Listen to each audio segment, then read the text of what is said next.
Hi everyone! Today we're in East Sussex in the South Downs. It's August, we're in the middle of school holidays and we're doing a Seven Sisters circular walk.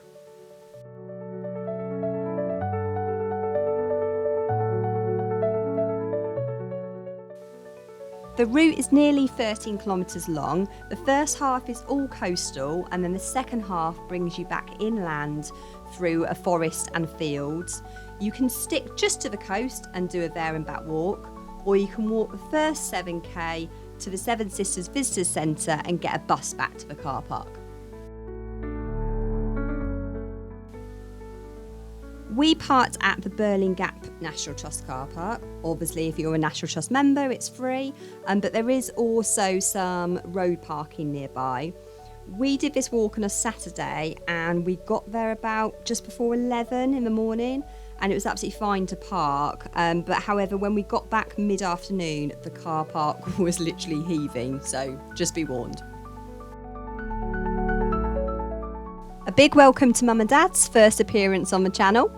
It was actually my mum's 70th birthday on this day and we'd all enjoyed a lovely long weekend in Eastbourne, which is literally just 5-10 minutes away by car from this start point. So, if anyone fancies a long weekend break, it was a lovely place to stay.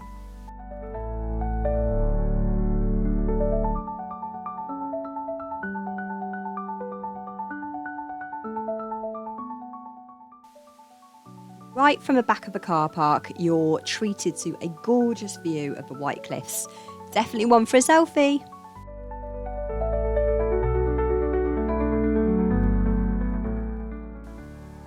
For the first 7k, the walk takes you right next to the cliffs with views over the sea.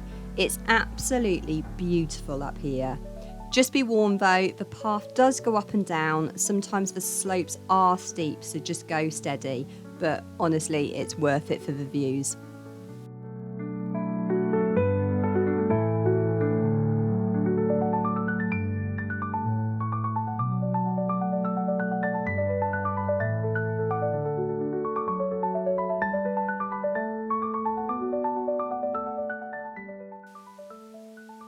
Mum loves walking and even she said she'd never done a walk like this before. Both Mum and Dad were absolutely blown away.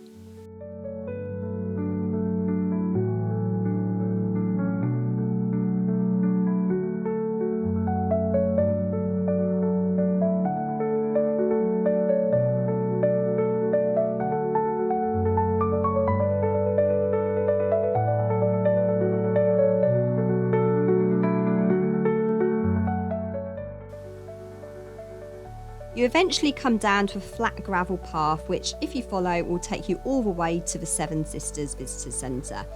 Being a Saturday in the school holidays, the place was busy. We did queue for the toilet and there were no seats in the cafe.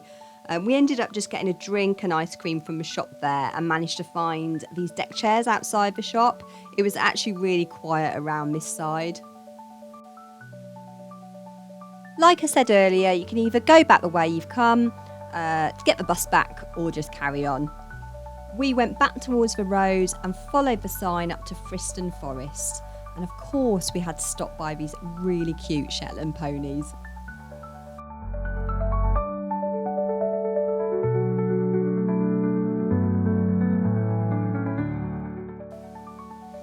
The path takes you down lots of steps with a gorgeous view over the tops of the forest trees.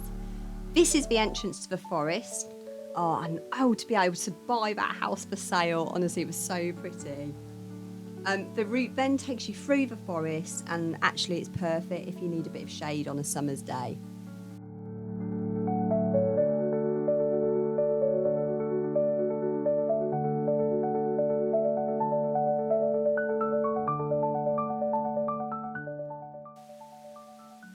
The last section of the walk is across open fields and you'll notice now you're coming back towards the coastline with views of the sea in the distance.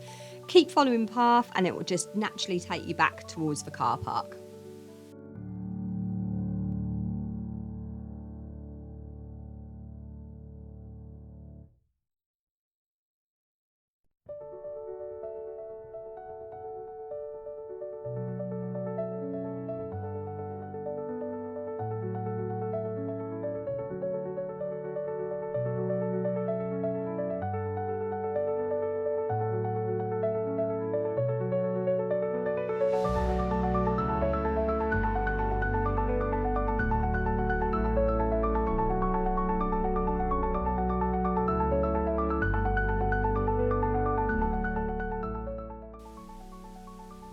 So just to conclude, I've actually put the difficulty rating as a 3.5, as like I said, the first half is very up and down.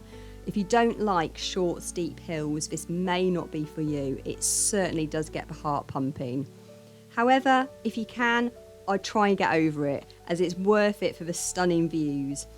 We actually did this walk on our own last September, and I knew I wanted to bring Mum and Dad here. Even though we were doing it again less than a year later, it was literally just as good. This walk has so many different elements, hence why it's definitely one of my favourites. If you're ever down in East Sussex, if you're ever here on holiday, if you live down here, you 100% have to do this walk.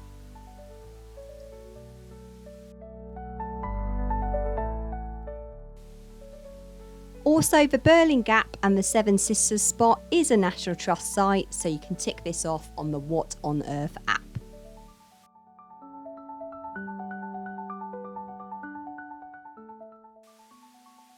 Remember guys, if you've enjoyed this video, please like, comment and subscribe.